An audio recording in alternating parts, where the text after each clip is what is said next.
And as we move down to the start now of the Diamond Jubilee Challenge Cup, in the Barton Station, Isle of Ely Rowing Club, and in the Barton Station on the right-hand side, the Lady Eleanor Holles School A.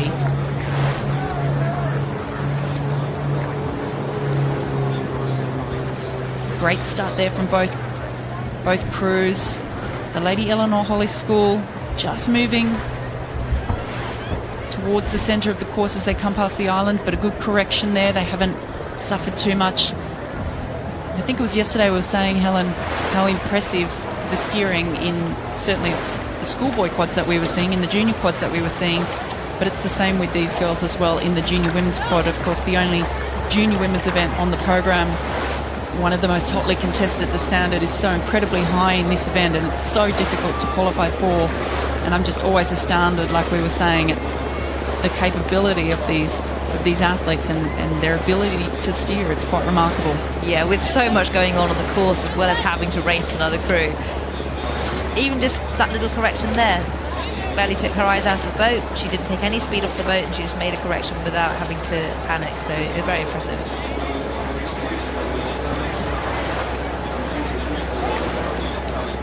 Isle of Ely's rowing here is very, very impressive. I like the fact that it's low down. You can see the shoulders are relaxed and the blades are dropping in nicely.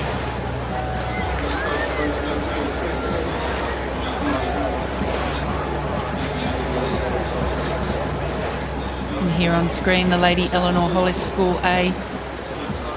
Elizabeth Henshaw, Claire Jackson, Verity Cole and Celia Matthews.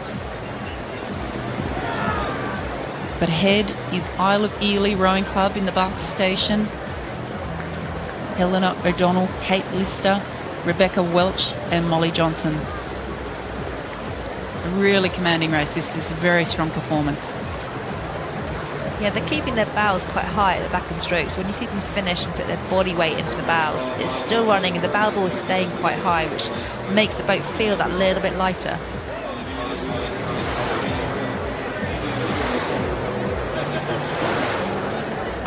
We know that Isle of Ely had a brilliant Henley Women's Regatta. They defeated Henley in the semi-finals of the junior quads before ultimately losing out to Gloucester.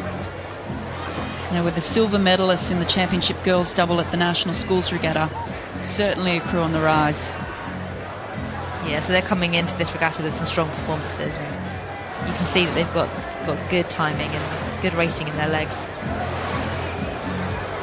They look really relaxed, don't they? Look at those shoulders. There's no hitching through the stroke. They look very relaxed, long and flattened together. Nice acceleration into the back end. Yeah, I think that's one of the standout things from this crew actually, is that it's hard to tell from this angle, but they're keeping their bodies over very well when the legs are going down, which is giving them the bodies to open at the back end. So they're all doing that in time as well.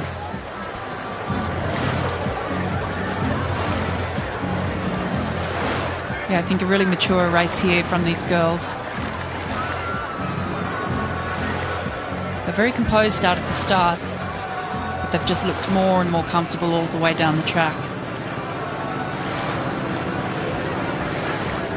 Yeah, we can see here with the body swing, like you were saying, they set their bodies into a nice position and then really get that acceleration as they open their hips towards the back end of the stroke together.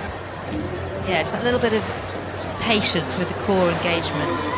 It's good for injury prevention as well. You know, that strong core not only makes a fast boat, but it makes a robust rower as well.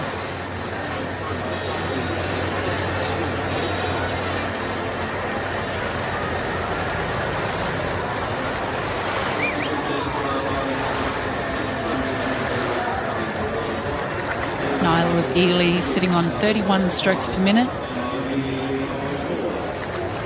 with about a 4-length lead over the Lady Eleanor Holles School A crew.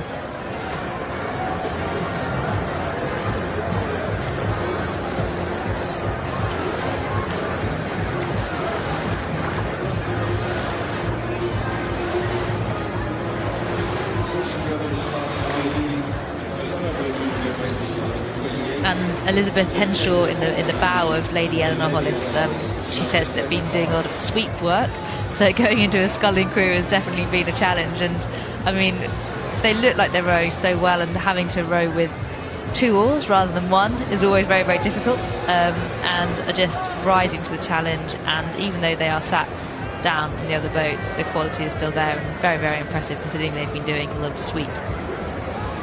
Yeah, absolutely. Fighting all the way down the course here. I mean, it's one of those events that even when you're down, it's about having a race, I think, that you can be proud of and happy with at the end of the day, and to know that you went out and executed as well as you could. But a big steering adjustment there from the crew on the left-hand side. That's the Lady Eleanor Holles School A crew.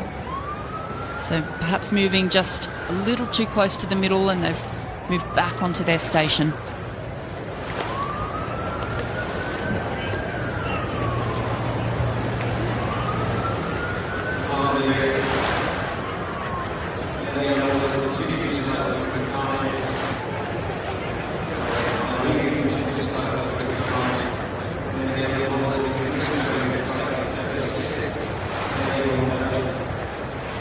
Ely Rowing Club down on 29 strokes a minute, looking really comfortable and confident. I mean, they'd have to be one of the favourites to get through to the weekend. The Lady Eleanor Holles School A up on 36 strokes a minute. They're going to fight all the way to the end. Yeah, still looking very racy, and as predominantly sweep oarswomen, this will be a great experience for them, and a learning experience for them as well.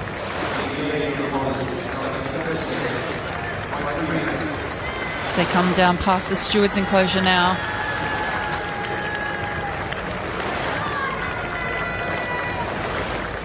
Really comfortable rowing there from the Isle of Ely Rowing Club.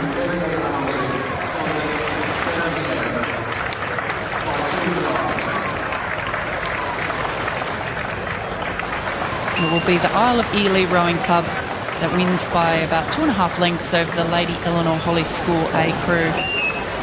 Fought all the way down the track, but not quite able to get there in this round of the Diamond Jubilee Challenge Cup.